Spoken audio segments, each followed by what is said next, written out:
think this is episode 5, but we got my guy Drew here. So Drew's a client of mine, man. He's a muscle gain client. We've been absolutely killing it.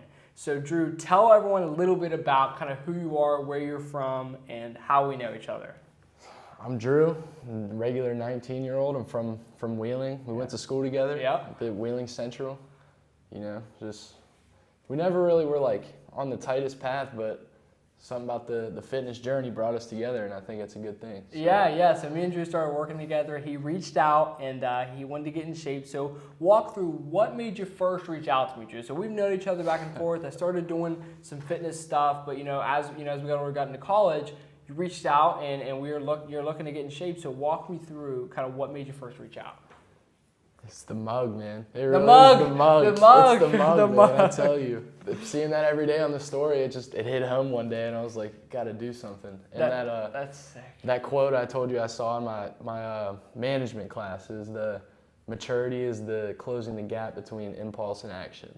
And then that and the mug, they just clicked. And I love it. So he's talking about a mug that I have. It says, it's like my goal quote, working hard sucks less than being a loser. So it's like whatever work that you have to do is probably going to suck way less than if you actually don't do it and you have to not be able to get where you want to get. And he said that combined with the work of it, maturity is closing the gap. You think of what you want, you go, and the work that you have to do to go get that is not going to be as bad as having to stay the same if that's where when the pain of change is less than the pain of staying the same, then action happens. Okay. Absolutely. So walk me through, when did you decide? So you said you decided when you you saw that mug. Mm-hmm. So what was for you the goal that you had when you reached out?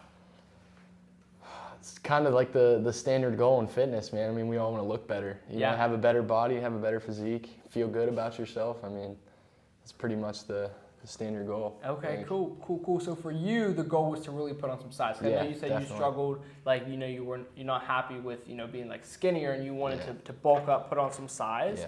Yeah. I know for me, like when I had my journey, mine was losing weight. Like I was like shit. Like I had a stomach, I had love handles. Like I didn't like that, and I wanted to get more confidence to lose the weight. What for you was like the things that you really wanted to change and really try to solve when it comes to building muscle? Give me a second on that one. Okay, no, sounds good. And I can cut it. Yeah. I can cut it, edit it. So the question was like, for you, what were you looking to change? So it could be how you wanted to feel. What about your body? You wanted to improve, like your shoulders, your chest, stuff like that. Yeah. I mean, being that skinny, man, everything just kind of hangs out. It's all together. There's no definition. There's no look. And feeling better for sure. I mean, I'd wake up every day. I mean, it's a struggle to get out of bed for most people, but it just seemed like that extra bit, just not eating well, not good nutrition, just kind of eat, college kid appetite, I'm eating ramen and water. So definitely feeling better is a big part for sure. Yeah. And what do you think, like for you, like for me, I think the hardest part, honestly, was like feeling like I kind of lost part of my identity, not being like the guy that was always in shape, because it creeps up. Like for me, being the guy that is like always ripped, and then being like, people were like, damn, Riley got fat. I was like I almost lost part of my identity, and that was really hard for me. What for you do you think the hardest part was? It like confidence or? Definitely, confidence was a big one. Looking in the mirror and not liking what you see. I mean, that's a killer for anybody, and you got to see yourself all the time. So why not like it, Yeah. And I think that's the biggest thing is it creeps up until, as everyone's got the moment. Like everybody has the moment. Then you said the moment was you were thinking about wanting to get in shape, but it was for you the moment was when you had the quote that was like, well, you have to take action even though I wanted to get in shape. So that's awesome. That's awesome. Okay, so what would you say would you have any concerns? Like obviously you were thinking about it. What do you think the concerns were that were holding you back from taking action in the past before you saw that quote? I mean, a lot of it goes back to the confidence, It's like, the standard quote, look good, feel good, play good. When you don't feel good, you don't have the motivation necessarily to do what you really want to do. Like you said, it's in the back of your head. You want to look better, you want to feel better, but it's hard to take the step, because you don't have that confidence in yourself. You're a little nervous. Yeah. And what was our starting weight that we started at? So it was like about 16, 17 weeks ago now, so not too long ago. What was starting weight? I think we ballparked it at 140, and I Yeah. think as we got into it, we realized it was lower than that. Yeah, I think we were yeah. in the 130s. So we were in the 130s, like under 140. And how tall are you? 6'1". So 6'1", under 140, Yeah. and in what, 18 weeks? Where are we at right now? And we still have like months to go. So Yeah, so where are we at now? We're about 156 and a half. So we put on like 16 pounds, and I'll tell you what, man. Like, and the beauty of it too is I always say, the biggest thing about fitness is honestly not even. It's not genetic. Like Drew does the work. Like I always say, like for the best clients for me, the people that just need the roadmap and willing to follow it. Because the hardest part for most people is actually doing the shit. But when the people that are willing to do the shit that actually just need the roadmap, it's easy. Because the hardest part of anything is doing the work. If you want to get good grades, you have to study. The people that are willing to study, you give them the material, they're going to get an A on the test. The people that they get their results in fitness, they just want the roadmap. And when you actually have a coach that isn't garbage. Like, I'm not saying other coaches are, but I'm saying when you have a roadmap that's actually going to work. Like for us, we did high volume, and then we did about 8 weeks, 16 weeks, and then we did a deload, and then we did another, and then we did a deload. And when you can do it like that, pair it with proper nutrition, and nutrition that's also not crazy in the beginning. That's a big thing I know. Yeah. For us, we were like, hey, let's do the calories, let's do the protein. Yeah. We can eat. You don't have to eat traditional healthy food. It's only about, I'm pretty sure it's like 5% of total on performance.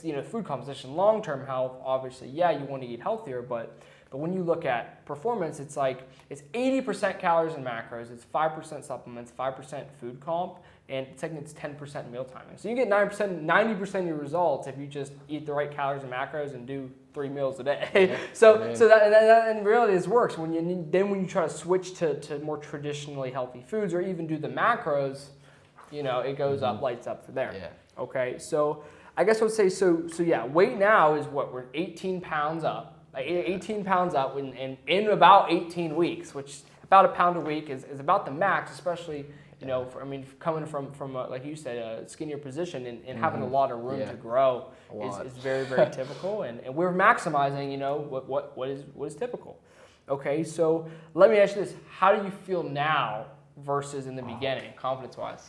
Dude, I can't even put that into words. I love it. That's a world's difference. Like I said, waking up every day and you're just kind of looking like, grogging around, and then all of a sudden you wake up and you're looking in the mirror and you're kind of like, ooh, yeah. Yeah. So how's day to day different? So what are some things like, in the past that you didn't like to do that now you're like, fuck yeah? As weird as it sounds, dude, eating. Like I said, that college appetite, eating was just kind of like a thing I had to do because you got to eat to live. Yeah. It was never something like really on my mind. It was like, I got some time, I'll eat something. But now it's like, I'm excited, because I know it's doing something, I'm eating the stuff, and then I know it's going to translate when I put it in the work, and it all comes together. I love it. And I always say one of the best parts about nutrition, and not just nutrition, but the gym in general, because everyone knows the gym, but people a lot struggle with nutrition. Mm-hmm. And the best part of nutrition is the control you have. When you're like, I understand how to control the way my body looks. Like, I think that's what a lot of people don't like about being in shape is because it's a lack of control. It's a lack of, they don't know what they don't know, and it's like they don't even want to confront it. And I think being able to lock that nutrition is huge. It's huge. And again, you've been crushing it. Okay, so I guess I would say too, like confidence-wise, what do you think is some things that you might do differently confidence-wise now as opposed to then? Because I know there's things, for me, I know a big one was taking off my shirt. It was when I was not in shape, I hated doing that. But when you want to, you want to. Exactly. That's exactly what I was about to go to. Normally it's normally on the heavier side. That's their problem, is taking the shirt off. But as skinny as I was, dude, it was, going to the pool. It's you wouldn't think about it. It's oh, you got abs, this and that. You're not big, but going to the pool, I'm looking not liking how I look. So now it's like you said, I want to take my shirt off. I feel good doing it. So stuff like that for sure. Just being more comfortable in your skin. Yeah, I think that's the biggest thing. Is it just translates. Yeah. It translates to anything. I always say if you're getting super lean or you have to be disciplined in your diet, it carries over. When I'm not as disciplined in my diet, it affects the way that I do work, it affects school, it affects everything. Mm-hmm. Honestly, even now, like you said, going from not wanting to take your shirt off, you're gonna be not just above it, but you're gonna be shit. Like, that's where we're going. Yeah, Like, that, and that's the beauty of it. To go from not liking how you look to like, to oh shit physique, like it's different. Like, I always call it oh shit physique. Like, I oh like shit. that. I like that. Like, you get to the oh shit level, like, that's, you look good, you feel good. Yeah. Okay, so let's say this. What would you say is the best moment since you started with me? That's easy, dude. That last check-in. Yeah. As soon as you sent me the back-to-back, dude, like I said, I told you I couldn't stop cheesing, dude. I was just looking at him like, that's not real. We're gonna put it on the screen. Like, you'll see it. I think it's my pinned on Instagram. That I mean, it was unbelievable. When it got me hype, and it's almost like a spiral. When I see like the transformations, the testimonials, and the people saying like it makes me it's a disservice for me not to post that shit, because that's gonna inspire somebody. Like, I literally had to call somebody today that signed up, and it was there. Like, I saw that picture. I was in the same scenario. No shit. People like sign up because it's like, I saw Drew's, and it's amazing. Like. That is crazy, and it makes me so much more confident as a coach. I'm like, wow, like, this really works. It makes me double down on everything. It's full circle. And I mean, that transformation we're put on the screen, unreal, completely unreal. Like the shoulders, but that's what we focus on. I know I put more volume on your shoulders. I put more volume on the chest and the shoulders, because that's what you want the shoulders, you want the chest, you want the V line, and then once you have that, maintain those and then build. I think that's that's the way to go. Okay, so what would you say? Obviously, our goals moving forward are to keep, getting bigger, getting stronger. What for you are, like, whether they're personal goals? What are some goals now that you're like, feeling good? What are some new goals that you kind of have? Or maybe some stuff that you're trying to do now that you like wouldn't even thought about before. I mean, I think I talked to you about it before. Like, I'd tried like to get into the gym, and like I tried before and just struggled with like the nutrition and stuff and everything. So it's basically a lot of like strength goals now. I've never been able to like maintain. I've gone to the gym, and obviously, you want to bench press 315 and all that, but now it's like, can actually work towards something like that. Yeah, and I think that's really huge. Like, when you're progressing, that's all, muscle is strength, whether it's strength with the range of motion or whatever it is that you're gauging it on, and it's progress. And when you learn to like set a goal and hit it, and set a new goal and hit it, everything in life is setting a goal and trying to hit it. So it translates. It translates to everything. It's if my goal is to get an A in the class, you set a goal, you hit it. If my goal is to do this in business, you set a goal, you hit it. If it's whatever your goal is, and I think it's fitness to me is the ultimate baseline for anything. If you can, it has so many things that translate with sports or fitness or whatever it is.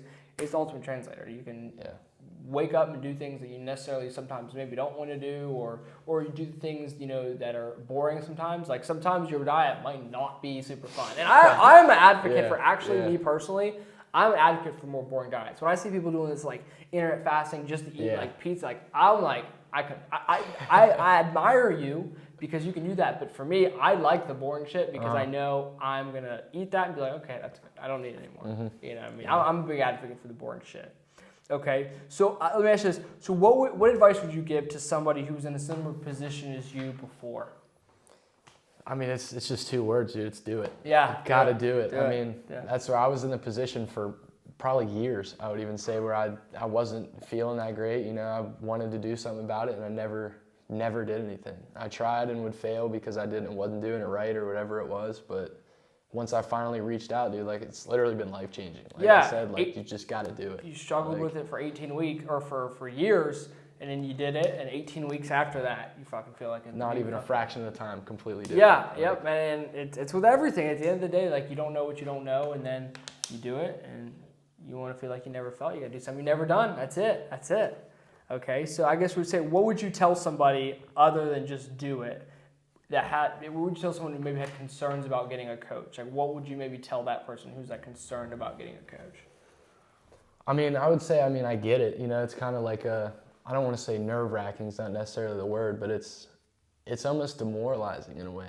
At first, when you think about it, you're like, wow, do I really need to reach out and do this and that? Like, is that really what it's come to? But that's not a bad thing, you know? Like, they're there for a reason, I'll say it. I mean, and people, I worked with a coach for from no bullshit, 5th grade to sophomore year of college. To when I was done playing football, I literally had a coach from 5th grade all the way to college. Yeah. And that's why I always say, like, when I tell someone to work with a coach, I'm like, I worked with a coach for 12 years. You know, in the beginning I did DVD home workouts, but literally since 5th grade, I had a personal coach in every step. I had a coach, and he showed me what to eat. He showed me how to do it, and I'm like, well, shit. Now that's the same thing. It's full circle for me. But I guess what would you say to somebody in terms of, you know, me particularly? Like, what would you kind of, you know, tell others about your experience with me? You know, as truthfully and honestly as you can. Like, you know, there's the good, the bad. Like, what would you tell somebody if they ask? I mean, I think I said it a couple times. It's life changing. I mean, it's really that simple.